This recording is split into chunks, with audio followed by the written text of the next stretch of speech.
یعنی اگر یہ لاس ہو چکا ہے آپ کی زندگی میں تو آپ اپنے بچوں کو کس طرح سے یہ نیوز بریک کریں گے، یہ ایک امپورٹنٹ مرحلہ ہوتا ہے۔ سب سے پہلی بات تو یہ کہ ہمیں بچوں کے ساتھ بہت آنیسٹ ہونا چاہیے۔ میں نے اپنے اتنے سالوں کے تجربے میں ایسے بھی دیکھا ہے کہ ایک والد ہیں، وہ باہر کسی ملک میں گئے ہیں اور وہاں پہ کمائی کے لیے گئے ہیں، وہاں پہ ان کا کوئی ایکسیڈنٹ ہو گیا اور اس کی وجہ سے ان کی ڈیتھ ہو گئی، اور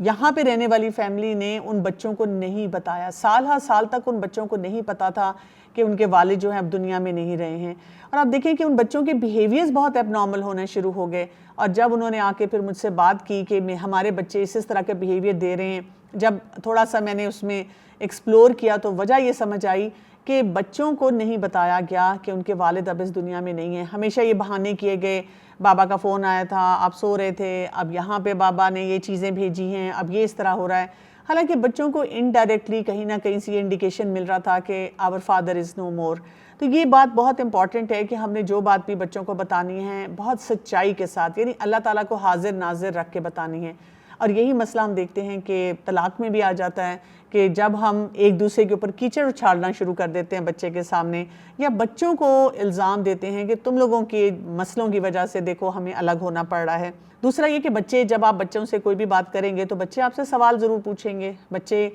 کچھ جواب چاہیں گے، کچھ وضاحتیں چاہیں گے، وہ آپ کو دینے کے لیے تیار ہونا چاہیے۔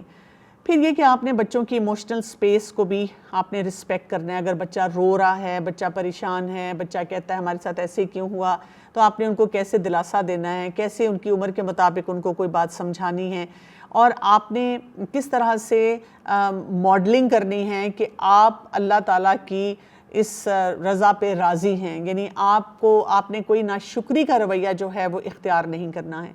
اب ٹپیکلی اگر ہم دیکھیں کہ بات کیسے کی جا سکتی ہے، جیسے آپ دیکھیں کہ تو ٹپیکلی ہم بچے سے کیسے بات کر سکتے ہیں، جیسے اگر کسی پیرنٹ کی ڈیتھ ہو گئی ہے تو ہم ان کو بتا سکتے ہیں کہ بیٹا جب بھی کوئی دنیا سے چلا جاتا ہے تو ہم کیا پڑھتے ہیں، انا للہ و انا الیہ راجعون، کہ ہم اللہ ہی کی طرف سے ہیں اور اللہ ہی کی طرف لوٹ کر ہم سب کو جانا ہے۔ تو یہ بات ہم جب بول رہے ہیں تو آج آپ کے والد یا آپ کی والدہ اس دنیا سے چلے گئے ہیں، اور کچھ عرصے بعد ہم نے بھی چلے جانا ہے، اور انشاءاللہ یہ دنیا تو ویسے ہی ٹیمپریری ہے، یہاں پہ سب نے چلے جانا ہے، کسی نے جلدی کسی نے بعد میں، اور یہ نہیں ہو سکتا کہ اگر اللہ تعالیٰ نے ہم سے ایک ہمارے پیارے کو اس دنیا سے لے لیا ہے، وہ چلا گیا ہے، تو اللہ تعالیٰ ہمیں اکیلا چھوڑیں گے۔ ہمیں بس اس یقین کے ساتھ اپنے دکھ کو سمیٹنا ہے، اور آئی ڈو انڈرسٹینڈ کہ جس طرح میں بہت تکلیف میں ہوں، پین میں ہوں، آپ اس وقت بہت پین میں ہیں، بہت تکلیف میں ہیں، لیکن یہی وہ موقع ہے جہاں پہ ہم نے اپنے رب سے کوئی شکوہ نہیں کرنا۔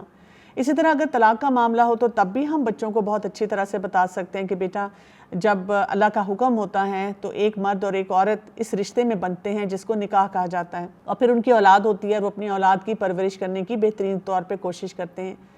لیکن اگر ان کو یہ لگے کہ کسی بھی وجہ سے ان کے درمیان کچھ ایسے اختلافات ہو رہے ہیں جس سے ان کے لڑائی جھگڑے زیادہ ہو رہے ہیں، تو اللہ تعالیٰ نے یہ گنجائش رکھی ہے کہ بجائے اس کے کہ وہ لڑتے جھگڑتے رہیں، وہ الگ ہو جائیں، اور جب وہ الگ ہوں گے تو بچوں کے لیے وہ ماما بابا ہی رہیں گے، اور وہ ساری زندگی اپنا رول جو ہے اس کو ادا کریں گے، لیکن اب بچوں کو اپنی ماما کے پاس رہنا ہوگا، اور بابا جو ہیں ان سے وہ کبھی کبھار ملیں گے، جو بھی طریقہ کار اس کا جو ہے وہ تعین کیا جائے گا،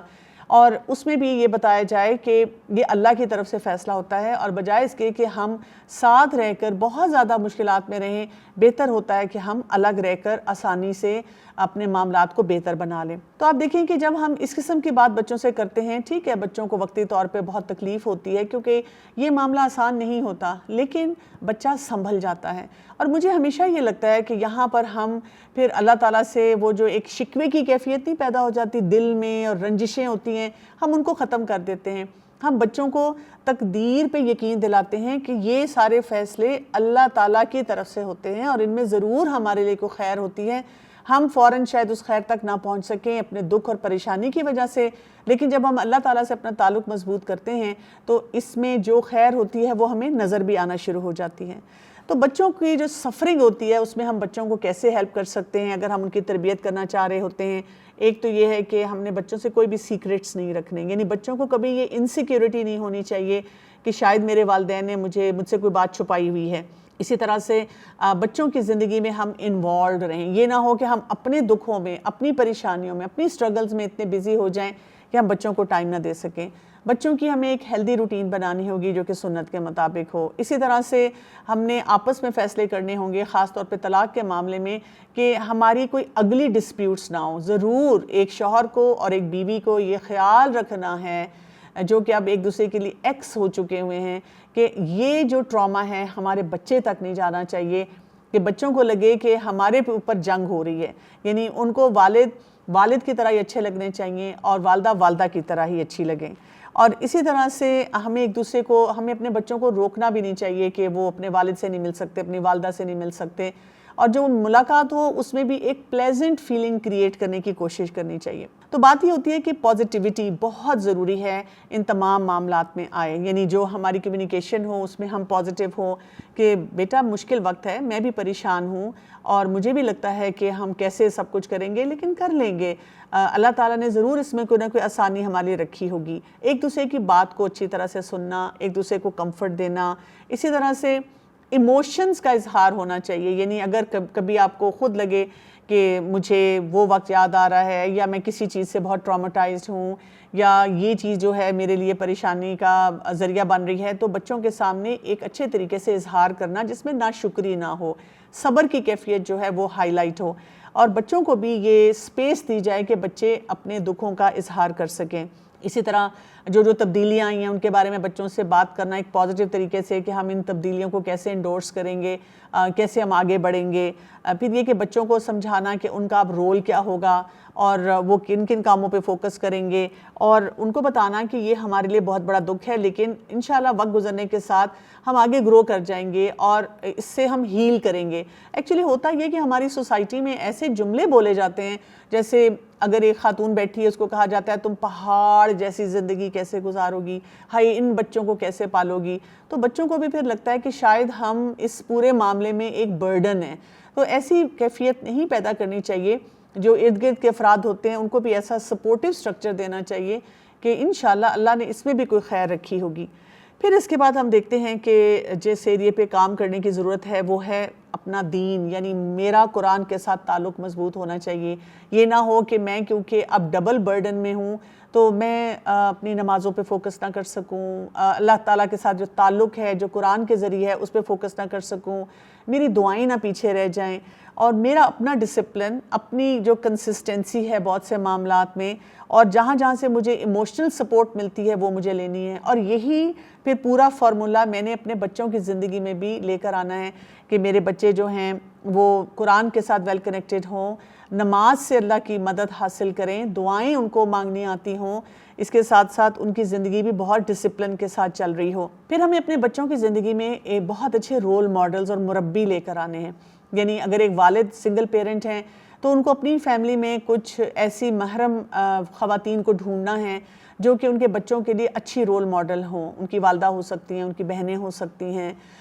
اسی طرح سے اگر یعنی ان کی وائف کی ڈیتھ ہوئی ہے تو ان کی فیملی میں کچھ افراد, ان کی نانی ہو سکتی ہیں, یا اور ایسی خواتین ہو سکتی ہیں جن کے ساتھ وہ بچے اٹیچ ہوں, اور وہاں سے ان کو ایک خاتون کی اچھی رول ماڈلنگ ملے. اور اسی طرح سے اگر ایک خاتون اکیلی ہیں تو ان کو بھی اپنی زندگی میں کچھ ایسے مرد رکھنے چاہیے جو کہ ان کے بچوں کے لیے صحیح رول ماڈل ہوں. خاص طور پہ آپ دیکھیں کہ جب طلاق کا معاملہ ہوتا ہے نا تو کچھ بچیاں جو ہوتی ہیں جب وہ دیکھتی ہیں کہ میرے والد نے میری والدہ کو چھوڑا تو ان کے اندر ایک بڑی نفرت آ جاتی ہے اور وہ میل فگر سے بہت متنفر ہوتی ہیں. تو ایسی صورت میں اگر ہم اچھے رول ماڈل لے کر آئیں کہ ٹھیک ہے بیٹا, فرض کرو اگر آپ کے والد تھے ایسے, انہوں نے کچھ مارا پیٹا, چیخے چلائے, یا ہمیں پوچھتے نہیں ہیں, تو تمام مرد ایسے نہیں ہوتے ہیں. یعنی ہم یہ نہ کریں کہ ایک اسٹیریوٹائپ کو کیری کریں اور اس کی وجہ سے کچھ غلط کانسیپٹ جو ہیں وہ اپنے اندر لے کر جائیں. اسی طرح جو ہماری اسلامک ہسٹری ہے اس میں سے ہم بہت سے رول ماڈلز بچوں کی زندگی میں لے کر آئیں.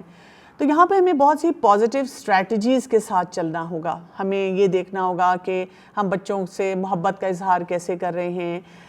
ہم بچوں کو لمٹس کیسے دے رہے ہیں. جو ہمارے اندر گلٹ آ رہا ہے کبھی کبھی کہ ہائے یعنی اگر مجھے ہی اب ہر وقت سختی بھی کرنی پڑتی ہے اور مجھے ساتھ ہی پیار کی فضا بھی قائم کرنی ہے تو وہ میں نے کیسے کرنی ہے. ان سب معاملات کو دیکھنے کے لیے سیلف کیئر بہت زیادہ ضروری ہے کہ ایسے طریقے سے وہ رویہ رکھا جائے کہ بچے جو ہیں ان کو پورا ایک لگے کہ پورا جو ہے نا وہ یعنی والد یا والدہ جو ہیں وہ بہت ہیلدی طریقے سے وہ مینیج کر رہے ہیں.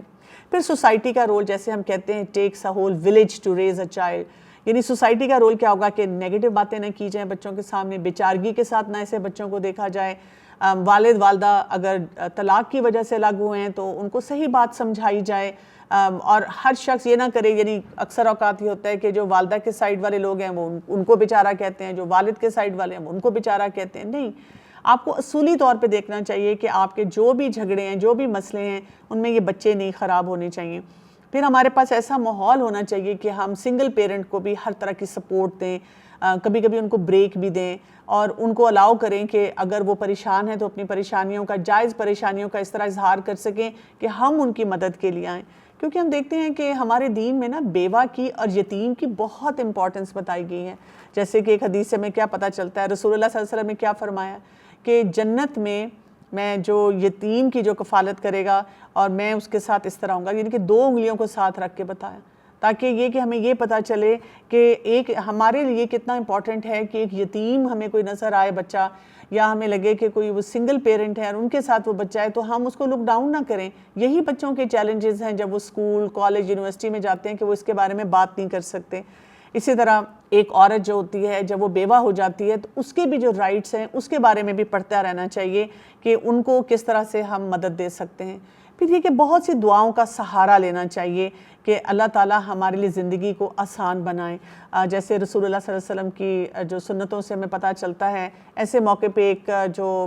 بہت خوبصورت دعا ہے، اللہم لا سہل الا ما جعلتہ سہلا وانت تجعل الحزن سہلا الا شئت. یعنی اب جب اللہ تعالیٰ سے کہتے ہیں اللہ تعالیٰ جو بھی میری مشکلات ہیں اس کو اور کوئی آسان نہیں کر سکتا جب تک کہ آپ اس میں آسانی نہ پیدا کر دیں. تو ہم اللہ تعالیٰ سے آسانیاں مانگیں اور ہم ایسی دعائیں بھی اپنے ساتھ رکھیں، اللہم احسن عاقبتنا فی امور کلیہا، کہ اللہ تعالیٰ ہمارے تمام معاملات جو ہیں ان کا آپ بہت آسان اور احسن طریقے سے ہمارے لیے آسانیاں اس میں پیدا کر دیں. اور ساتھ کیا، وَأَجِرْنَا مِنْ خِزْيِ الدُّنْيَا وَعَذَابِ الْآخِرَةِ، اور ہمارا فوکس کیا ہونا چاہیے کہ اللہ تعالیٰ ہمیں یہ جو دنیا میں مشکلات ہیں ان سے اور آخرت کی جو مشکلات ہیں ان سے بچا لے. تو دنیا جو ہے وہ اگر کسی مشکل میں آتی بھی ہے لیکن ہم صبر اور شکر کے ساتھ اپنے معاملات کرتے ہیں اور جن ایریاز پہ فوکس کرنا چاہیے ان پہ فوکس کرتے ہیں تو انشاءاللہ ہمیں اللہ اپنے رب سے اچھی امید ہے کہ اگر دنیا میں اس نے ہمیں آزمایا ہے